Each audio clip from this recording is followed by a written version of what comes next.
اب اس آئیڈیل تعلقات کے تناظر میں پاکستان کے فیلڈ مارشل کا سری لنکا کا دورہ کرنا انفیکٹ آئی بروز ریز کرنے کے مترادف ہے بھارت کی جو اسٹیبلشمنٹ ہے اس کے، کیونکہ وہ یہ سمجھتے ہیں کہ فیلڈ مارشل کا یہ دورہ انفیکٹ چائنا کی طرف سے سری لنکا کے ساتھ پاکستان کے تعلقات کو نہ صرف مضبوط کرے گا، بلکہ یہ جو اس وقت ریجن کے اندر ڈیولپمنٹ ہو رہی ہیں جہاں پر بھارت مخالف حکومتیں یا بھارت جو ہے وہ مخالف پالیسیز جو ہے وہ تیار کی جا رہی ہیں، اس میں اگر سری لنکا شامل ہو جائے گا تو آپ اندازہ لگائیں کہ ایسے 4 ممالک، ٹوٹل تو میرا خیال ہے کہ یہاں پر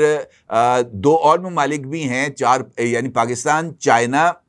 سری لنکا اور بنگلہ دیش، اس کے ساتھ بھوٹان اور مالدیپ، یہ ایسے ممالک ہیں جن کے براہ راست بارڈرز جو ہیں وہ بھارت کے ساتھ لگتے ہیں۔ اب یہ جو دورہ ہے عاصم منیر صاحب کا، یہ اس موقع پر ہو رہا ہے جب نریندر مودی صاحب نے بھی اب سے کچھ دن کے بعد انہوں نے مالدیپ کا دورہ کرنا ہے، اور یہ جو پاکستان اور بھارت کے درمیان یہ جو 4 روزہ تنازع تھا، اس دوران مالدیپ اور بھوٹان دونوں نے بھارت کے جو ہے نا اس کے موقف کا ساتھ نہیں دیا تھا کہ پاکستان نے دہشت گردی کیا ہے پہلگام میں، اور یہ جو ہے اس کے برخلاف انہوں نے پاکستان کا ساتھ دیا تھا بھارت کا ساتھ دینے کی بجائے۔ تو یہ جو ہے نا ایک جو ریجنل ڈیولپمنٹس ہو رہی ہیں خطے میں، وہ بہت زیادہ اہمیت کی حامل ہیں۔ اب مجھے ایسے لگتا ہے کہ یہ جو دورہ ہے وہ پاکستان کی عسکری کمانڈ کی ایک نئی حکمت عملی کے تحت ہے، جس کے نتیجے میں سری لنکا کے ساتھ ممکنہ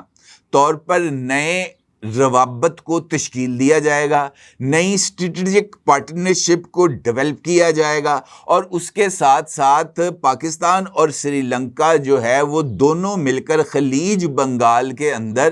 مشترکہ بحری مشقیں بھی کریں گے، اور اس میں چین بھی ممکنہ طور پر شامل ہو سکتا ہے، اور چین کی مدد سے سری لنکا کے جو فوج ہے اس کی مشترکہ تربیت کے حوالے سے بھی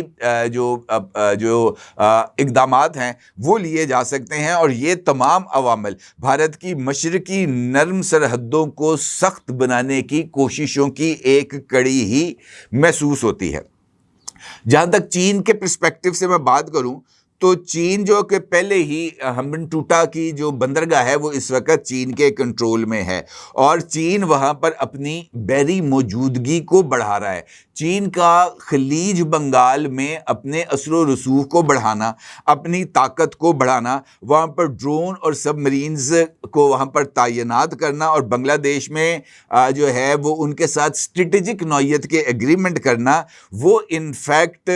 بھارت کے جو سمندری مفادات ہیں ان کے لیے بھی خطرے کی گھنٹی ہے۔ اب ایک جانب تو یہ ڈیولپمنٹس ہو رہی ہیں، دوسری جانب ایک اور امپورٹنٹ ڈیولپمنٹ ہے ترکیہ کے حوالے سے۔ اب اگر یہ جو اتحاد جس کا میں نے آپ کے ساتھ ذکر کیا، یہ بنیادی طور پر وہ ممالک کا میں نے آپ کے ساتھ ذکر کیا ہے جن کی سرحدیں بھارت کے ساتھ لگتی ہیں۔ 2 ممالک اور ہیں جن میں سے ایک ایران ہے اور ایک ترکیہ ہے، جو کہ اس وقت پاکستان کے ساتھ آئرن کلیڈ ہے، وہ بھی چین کی طرح۔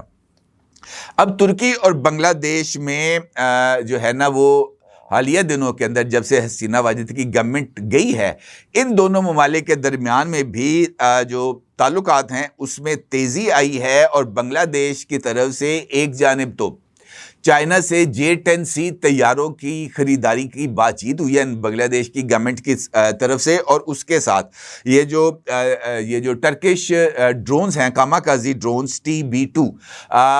یہ بھی ایک معاہدہ طے پایا ہے بنگلہ دیش کا ترکی کے ساتھ، اور ترکی اب بنگلہ دیش کو یہ کاماکازی ڈرونز بھی دے گا، اس کے ساتھ مشترکہ انڈسٹریل پروجیکٹس بھی جو ہے وہ وہاں پر لانچ کیے جائیں گے۔ تو اس کا مطلب یہ ہے کہ بھارت مخالف جو بلاک ہے اس کی تشکیل میں نہ صرف تیزی آ رہی ہے، بلکہ اس بلاک کی مدد سے کشمیر پر بھارت مخالف بیانیے کو بھی ہم آہنگ کیا جائے گا۔ ترکی اب اپنی اس انویسٹمنٹ کے ذریعے ممکنہ طور پر بنگلہ دیش کو بھارت سے دور کر کے اس کو ایک اگر میں آپ سے یہ کہوں کہ ترکی اب بنگلہ دیش میں انویسٹمنٹ کر کے ایک اسلامک اسٹریٹجک ڈیپتھ یعنی اسلامک تصویراتی گہرائی کی بنیاد رکھے گا تو یہ کہنا بھی کچھ زیادہ غلط نہیں ہوگا۔ اب حالیہ دنوں میں چین اور بھارت ان دونوں کے درمیان بھی تعلقات میں ذرا تناؤ آیا ہے، اور یہ تناؤ آیا ہے دلائی لاما کے ایشو پر۔ آپ کو پتہ ہے کہ تبت کے اوپر جو چین ہے وہ اس کو اپنا ایک حصہ تصور کرتا ہے، اور تبت آلموسٹ چین کے کنٹرول میں ہے، اور چین نے وہاں پر خاصی ڈیولپمنٹس بھی کی ہیں، اور تبت کو اپنا حصہ بنانے کے بعد چائنا کی یہ خواہش ہے کہ دلائی لاما کے حوالے سے بھی جو چائنا کا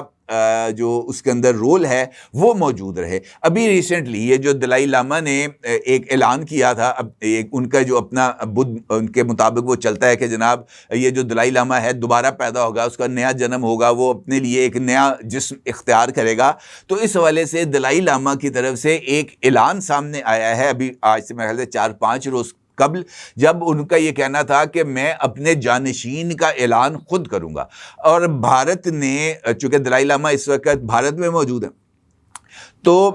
بھارت نے دلائی لاما کے اس موقف کی حمایت کی ہے۔ اب دلائی لاما یعنی تبت کا ایک ایسا یہ ایک آخری کڑی ہے جس کو چین اپنے ساتھ رکھنا چاہتا ہے، اور بھارت نے دلائی لاما کے ایشو کے اوپر جو وزن ڈالا ہے وہ اس نے اس وقت کے دلائی لاما کے پلڑے میں ڈالا ہے۔ اس کے بعد دوسری امپورٹنٹ ڈیولپمنٹ آتی ہے اروناچل پردیش کا جو وہاں کا سی ایم ہے اس کی طرف سے، وہ یہ کہتا ہے کہ ہمارا جو بارڈر ہے وہ چین کے ساتھ نہیں لگتا، اروناچل پردیش کا جو بارڈر لگتا ہے وہ چین کے ساتھ نہیں لگتا بلکہ وہ لگتا ہے تبت کے ساتھ، اور وہ تبت کو چین کا حصہ تصور نہیں کرتے۔ اور یہ جو ان کی طرف سے بیان سامنے آیا ہے یہ انفیکٹ اس جلتی کے اوپر تیل ڈالنے کے مترادف ہے، اور اس کا نتیجہ یہ نکلا ہے کہ لداخ کے اندر جو ان کا بارڈر بنتا ہے جہاں پر اس وقت ایک تنازع ہے سرحدی چائنا اور انڈیا کے درمیان، وہاں پر چائنا نے اپنی جو پوسٹیں ہیں ان کی تعداد میں بھی اضافہ کر دیا ہے، اور وہاں پر مزید فوجوں کو انہوں نے تعینات بھی کر دیا ہے۔ تو یہ اس وقت ایک ایسی اسٹریٹجک چیز بن گئی ہے جہاں پر بھارت اپنی ان سرحدوں کے اوپر جن کے ساتھ اس کے بارڈر لگتے ہیں وہاں پر کوئی ملک ایسا نہیں ہے جس کے ساتھ اس کے کوئی اچھے کارڈیل ریلیشن شپ ہوں، اور یہی انفیکٹ وہ نقطہ نظر ہے جس کا اظہار اس آرٹیکل میں کیا گیا ہے کہ بھارت اس وقت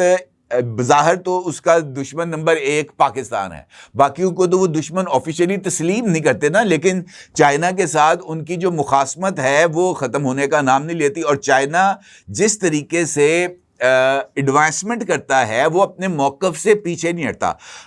اس وقت بھی تائیوان کے ایشو کو لے کر چائنا اور امریکہ کے درمیان شدید تناؤ اس وقت موجود ہے، اور اس تناؤ کے باوجود بھی چین نے اپنی جو پریزنس ہے اس ریجن کے اندر، ہانگ کانگ کے اندر، اس نے اپنا بیڑا کھڑا کر دیا ہے، جس کے بارے میں ڈونلڈ ٹرمپ نے تھوڑے دن پہلے یہ اعلان کیا تھا کہ اگر تائیوان پر قبضہ کرنے کی امریکہ نے یہ جو ہے چائنا نے کوشش کی تو امریکہ بیجنگ کے اوپر جو ہے وہ بمباری کر سکتا ہے۔ تو اس کا جواب یہ آیا کہ جناب آ جاتے ہیں اکھیاں اڈیک دیاں۔ تو مطلب یہ ہے کہ ریجن کے اندر چائنا جو ہے وہ اپنی نہ صرف پریزنس میں امپروومنٹ لے کے آ رہا ہے بلکہ وہ جن علاقوں کو، جن خطوں پر اپنا حق تصور کرتا ہے وہ اس سے پیچھے نہیں ہٹتا۔ اس کا مطلب یہ ہے، اگر میں اس بات کو اب کنکلوڈ کروں تو یہ جو اس وقت مختلف میں نے آپ کے سامنے منظر رکھے ہیں اس میں ہر ایک کا بھارت کے ساتھ ایشو ہے۔ سری لنکا کا ایشو ہے تامل ایریا جو کہ اس وقت انڈیا کے پاس ہے، اور سری لنکا کا یہ ماننا ہے کہ یہ تمل ایریا اس کا ہے، اور یہ تمل ناڈو جو ہے انڈیا کا، یہ اس کو سری لنکا کا حصہ ہونا چاہیے۔ بنگلہ دیش کا بھی بھارت کے ساتھ سرحدی تنازع موجود ہے، نیپال کا بھی بھارت کے ساتھ سرحدی تنازع موجود ہے، وہ بھی ایک ایریے کو نیپال بھی یہ کہتا ہے کہ یہ ہمارا